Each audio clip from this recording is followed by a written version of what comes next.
अक्सर हमारे पास मरीज़ आते हैं, छोटे बच्चे आते हैं जिनके नाक की एक तरफ से रेशा आ रही होती है, उसमें स्मेल होती है, बदबू होती है।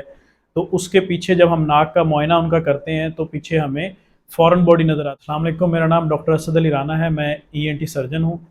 आज का हमारा अवामी आगाही का टॉपिक है नाक के एक तरफ से रेशा का आना। अक्सर हमारे पास मरीज़ आते हैं, छोटे बच्चे आते हैं जिनके नाक की एक तरफ से रेशा आ रही होती है, उसमें स्मेल होती है, बदबू होती है।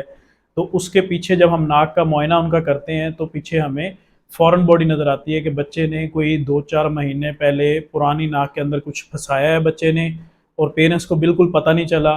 और आहिस्ता-आहिस्ता वो जो फ़ॉरेन बॉडी है, नाक के अंदर जो बच्चे ने कुछ फँसाया होता है, या कोई बीज वगैरह या घर में से कोई चीज़ उठा के या पेपर वगैरह या कोई रबर वगैरह उसका पीस फंसाया होता है, उसके इर्द गिर्द क्रिस्टल्स सॉल्ट जो है ना, कैल्शियम कार्बोनेट के कुछ इस तरह की जो रतूबतें होती हैं, नाक का डिस्चार्ज होता है, नज़ला वगैरह इकट्ठा होना शुरू हो जाता है। फिर उसी तरफ से नाक से रेशा वगैरह आता है जिसमें स्मेल होती है बहुत ज़्यादा बुरी।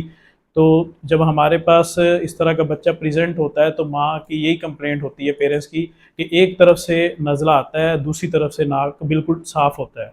तो जब हम इसका मुआयना करते हैं, नाक साफ़ करते हैं, तो हमें पीछे फ़ॉरेन बॉडी नज़र आती है जिसको हम राइनोलिथ कहते हैं। उसके निकालने के बाद कुछ दवाइयाँ बाद में हम देते हैं, एंटीबायोटिक वगैरह, नाक बिल्कुल ठीक हो जाता है। इसमें अवामी आगाही यही है कि बच्चों का आप ख़्याल रखें, ध्यान रखें, बच्चों का नाक का, कान का, गले का मुआयना किया करें। अगर आपको कुछ ऐसा नज़र आए तो फ़ौरन अपने नाक, कान, गले वाले डॉक्टर साहब को आप लाज़मी दिखाएँ, चेकअप करवाएँ।